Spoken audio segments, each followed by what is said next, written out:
တပတ်အတွင်း၄ချိန်လောက်ပေါ့ဆိုရင် 2D Agent YouTube channel ကိုအပ်ပေးကြပါရှေ့ဘက်ကတော့ဆရာရဲ့ channel က9ချိန်လောက်ထိမှန်သွားပြီးတော့ဆရာရဲ့တပတ်စာကတ်ခဏအားလုံးကလည်းအောင်ခဲ့ပါတယ်ဒီဘက်မှာလည်းဆရာရဲ့ channel ကိုအပ်ပေးတဲ့ပုံမှန်အနေနဲ့ဆရာပေးတဲ့ခဏလေးကိုထိုးပြီးတော့အမျက်လိုချင်လို့ဆိုရင်တော့ဆရာတင်တဲ့ဗီဒီယိုကို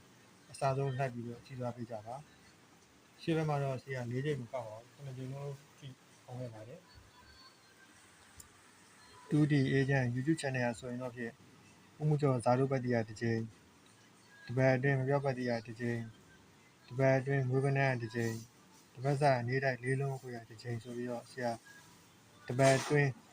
၄ချိန်တော့မှာပေါ့အောင်တက်ပြီးတော့ထုတ်ပေးထားပါတယ်အဲ့ဒါပြင်ဆရာရဲ့အနေနဲ့တပတ်အတွင်းဘိုင်ဘရိတ်ရဲ့တပတ်စာ၄လုံးခွေရဝန်းချင်း၅ခွေဆိုပြီးတော့ဆရာထပ်ပြီးတော့တပတ်စာကတ်ကိုစုံစုံလင်လင်ဖြစ်အောင်ထပ်ပြီးတော့ဖြည့်ပေးထားပါတယ်ရှေ့ဘက်မှာလည်းဆရာရဲ့ဝန်းရင်းကအစအကုန်လုံးအောင်ခဲ့ပါတယ်ဒီဘက်မှာလည်းဆရာပေးတဲ့ခဏလေးကိုစာအုပ်နဲ့တရားရေးမှတ်ထားပြီးတော့လိုက်ပြီးတော့ကစားကြည့်ကြပါအားလုံးအဆင်ပြေကြမှာပါ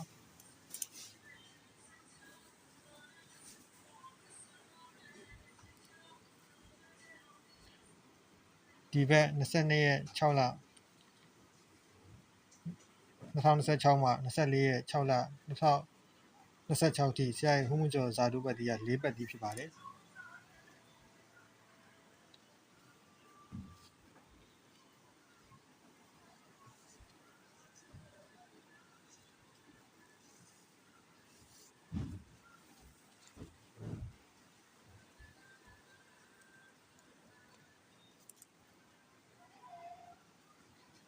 ဆရာရဲ့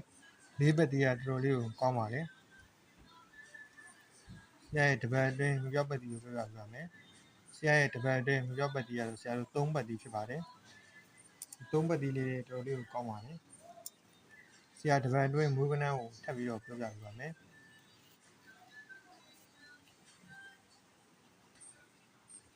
ဆရာရဲ့တပတ်အတွင်းမွေးကနန်းကတော့80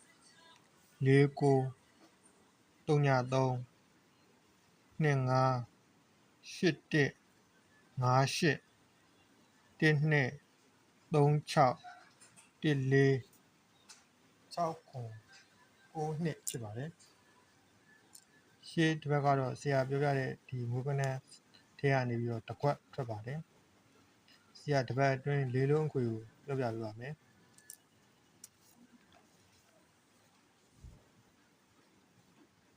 ဆရာအခုဖော်ပြပေးတဲ့၄လုံးအခွေကဆရာတို့နေ့တိုင်းအခွေဖြစ်ပါတယ်ဆရာတို့တလင်းလာနေ့မှာတော့1238အခွေကိုမနက်ညခွေပြီးတော့ထိုးအောင်ဖြစ်ပါတယ်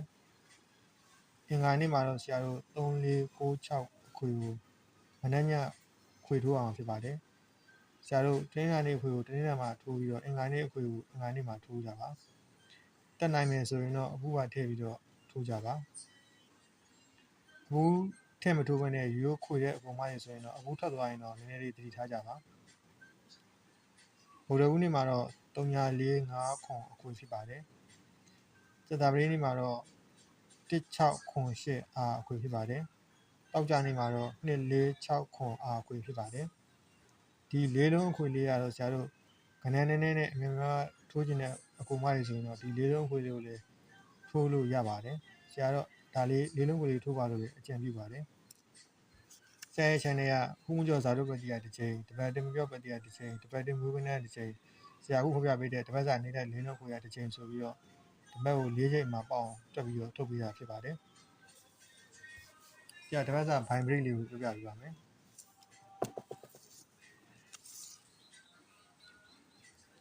ဒီဘက်အတွက်ဆရာရဲ့ဘိုင်ဘရိတ်လေးကတော့3ဘိုင်3ဘရိတ်ဖြစ်ပါတယ်ဆရာတပတ်စာနေ့တိုင်း၄လုံးအခွေကိုထပ်ပြီးတော့ပြောပြပေးပါမယ်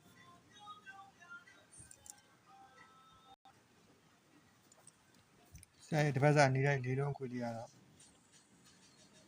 8931အခွေဖြစ်ပါတယ်4953အခွေဖြစ်ပါတယ်အမှုကထည့်ပြီးတော့ထိုးနိုင်ရင်တော့အမှုကတစ်ခါလေးထည့်ပြီးတော့ထိုးကြပါဆရာတပတ်အတွင်း1ချိန်5ခုပြောပြပါမယ်ဒီဘက်မှာတော့ဆရာကိန်းနာနေတနေ့ကုန်စာလိုက်ပြီးတော့ထိုးရမယ်နေ့တိုင်းကနေလေးပါတင်ပေးပါမယ်ဒါကြောင့်ဗီဒီယိုကိုအဆုံးလိုက်ပြီးတော့ကြည့်သွားပေးကြပါ ဆရာရဲ့ channel ကိုလက်မှတ်မနှိပ်ရသေးတဲ့ကိုမကြီးကလက်မှတ်လေးနှိပ်ပြီးတော့အားပေးကြပါ channel ကို subscribe လုပ်ရသေးရင် subscribe နှိပ်ထားပြီးတော့အသစ်မြင်နိုင်သိရှိအောင်ဘေးကခေါင်းလောင်းလေးနှိပ်ထားပေးကြပါ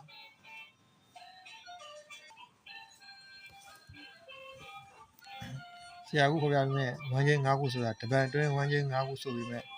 ဘိုလ်ဦးမှုကြော်ဘင်းနဲ့ကုန်တာများပါတယ်68ဝမ်းချင်း13ဝမ်းချင်း45ဝမ်းချင်း93ဝမ်းချင်း4ခွန်ဝမ်းချင်းဖြစ်ပါတယ်ဒီဝမ်းချင်း9ခုဆိုတော့ဆရာတို့ဘိုလ်ဦးမှုကြော်ဘင်းနဲ့3ရက်တွင်ကုန်တာများပါတယ်ပတိုင်းကတော့မှန်ပါတယ်ဆရာတို့ဇာတို့ပတ်တီကိုပတ်တဲ့အကူမားတွေအနေနဲ့ဒီဝမ်းချင်းလေးကသူ့နေရာနဲ့သူအသုံးတက်ပါတယ်ဥပမာကိုက6ပတ်တဲ့ကိုမိုင်းဆိုရင်8ကိုကာပယ်လေးနေနဲ့သုံးလို့ရအောင်ဆရာထည့်ပေးရတာဖြစ်ပါတယ်ဇာတို့ပတ်တီနှလုံးလိုက်ပတ်နိုင်တဲ့ကိုမိုင်းဆိုရင်ကိုချိုင်းတဲ့အတွဲတွဲထုတ်ပြီးတော့ပတ်တီအနေနဲ့လည်းသုံးလို့ရပါတယ်ဒီဝမ်းချင်းလေးကသူ့နေရာနဲ့သူအသုံးတက်လို့ဆရာတွက်ပြီးတော့တင်ပေးတာဖြစ်ပါတယ်ဆရာတင်းနာလေးတင်းကုန်းစာထိုးရမယ်နေ့တိုက်ကနန်းလေးကိုပြောပြပေးပါမယ်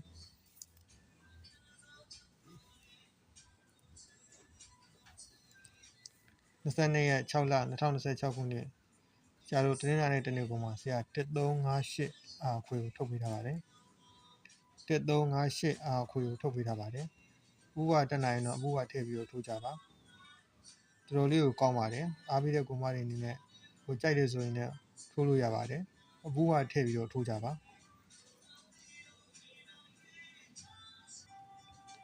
ရှေ့တစ်ဘက်ကဆရာဘယ်လိုအောင်ခဲ့တယ်ဆိုတော့ပြောပြပေးပါမယ်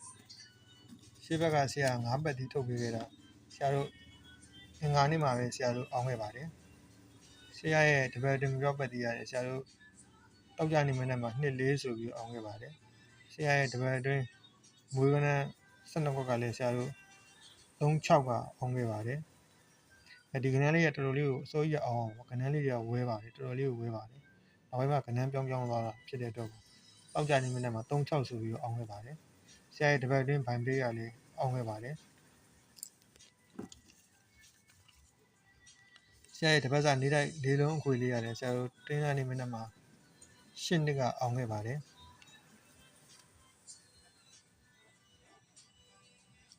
ဆရာရဲ့၄လုံးခွေလေးရတယ်ဆရာတို့0893ညအခွေရဆရာတို့09အောင်ခဲ့ပါတယ်ဆရာရဲ့တပတ်အတွင်းဝန်ကြီး9ခုစုံလုံးကလည်းအောင်ခဲ့ပါတယ်ဒါဖြစ်လို့လားရှေ့ဘက်ကတော့ဒီတူးကြီးကစားတဲ့အကူမတွေအားလုံးအဆင်ပြေကြမှာပါဘာလို့လဲဆိုတော့သူကကနန်း10လုံးလုံးကုန်သွားတာဖြစ်တဲ့အတွက်ဇာတို့ပတ်တီးသမားတွေကိုပဲဇာတို့ပတ်တီးသမားတွေလည်းအောင်ကြမှာဖြစ်ပါတယ်အရင်ဘက်တွေတဲ့ဆိုင်တော့ဒီဘက်လေးကတော့တော်တော်လေးကိုအားကောင်းပါတယ်ဒီဘက်မှာတော့ဆရာအနေနဲ့ main ပတ်တီး၄ပတ်တီးကိုကြိုက်တဲ့ကိုမတွေဆိုရင်တော့ main ပတ်တီးကိုလိုက်ပါမြော့ပတ်တီးကိုကြိုက်မြော့ပတ်တီးကိုကြိုက်ကြပါတပတ်အတွင်းမိုးကနန်းကိုကြိုက်တဲ့အကူမတွေဆိုရင်တော့မိုးကနန်းကိုလိုက်ကြပါဒါမှမဟုတ်ဆရာဖော်ပြပေးတဲ့ဒီတပတ်စာနေတိုင်း၄လုံးအခွေလေးကိုကြိုက်တယ်ဆိုရင်တော့၄လုံးအခွေလေးကိုလိုက်ကြပါဆရာကတော့အပိတဲ့အကူမတွေကိုဘယ်ဟာကိုလိုက်ပါလို့တော့ဆရာမပြောပါဘူးကိုကြိုက်တဲ့ရတော့ကိုယ့်ကိုလိုက်ပြီးတော့ထိုးကြပါဒီ၄ချိန်စလုံးကလည်းအောင်ပါပါအပတ်တိုင်းကတော့ဆရာရဲ့တပတ်အတွင်း၄ချိန်အမှလေးကတော့အပတ်တိုင်းအောင်ပါတယ်ဒီဘက်လည်းဆရာကနန်းနေအားလုံးအောင်မယ်လို့ဆရာယုံကြည်ပါတယ်ဒါကြောင့်မလို့အပိတဲ့ကိုမတွေအနေနဲ့တေချာရေးမှတ်ပြီးတော့ကစားကြပါဆရာတော့ channel ဖြစ်တဲ့အတွက်ကနန်းစုံအောင်ဆရာတိုင်းထည့်ပေးထားပါတယ်ဘိုင်မရိတ်တွေရောဆရာတို့ဝမ်းချင်းတွေရောအခွေရောစဆရာအကုန်စုံထည့်ပေးထားပါတယ်ဒီဘက်မှာတော့တင်းနိုင်တင်းကုန်းမှာတင်းကုန်းစာတော့1358ဆိုပြီးတော့ထည့်ပေးထားပါတယ်ဆရာရဲ့ channel ကိုအားပေးတဲ့ကိုမတွေရောလူတက်ကိုမတွေရောလူဟောင်းကိုမတွေရောဗီဒီယိုကိုအစားဆုံး like ကြည့်ကြတဲ့အတွက်ကျေးဇူးအများကြီးတင်ပါတယ်ဆရာရဲ့ channel ကိုလက်မလေးနှိပ်ဖြစ်အောင်နှိပ်သွားကြပါ channel ကို subscribe လုပ်ရသေး subscribe လေးပြန်နှိပ်သွားပြီးပါပါအားပေးတဲ့ကိုမတွေအနေနဲ့ဒီဗီဒီယိုကိုတင်တဲ့အခါမှာလက်မလေးနှိပ်ဖြစ်အောင်နှိပ်ပေးပါဘာလို့လဲဆိုတော့လက်မနှိပ်ထားမှသာလေဆရာအခုတင်တဲ့ဗီဒီယိုတိုင်းရောမိတ်ဆွေတို့ဖုန်းတွေကိုတက်လာမှာဖြစ်ပါတယ်ဒါလို့လက်မနှိပ်ထားဘူးဆိုရင်ဆရာတင်တဲ့အခါနောက်ကပြန်ကြည့်ရင်ဆရာဗီဒီယိုတင်လို့တင်မယ်မသိဖြစ်နေမှာပါဒါကြောင့်မလို့လက်မလေးကိုမဖြစ်မနေနှိပ်ဖြစ်အောင်နှိပ်ပေးကြပါဆရာရဲ့ channel ကိုအားပေးကြတဲ့လူသစ်အကူမများအားလုံးကိုဆရာအနေနဲ့ကျေးဇူးအများကြီးတင်ပါတယ်ဆရာတင်တဲ့ဗီဒီယိုတိုင်းလေးကိုအစားဆုံးလိုက်ပြီးတော့ကြည့်ပေးကြပါအားလုံးကိုကျေးဇူးအများကြီးတင်ပါတယ်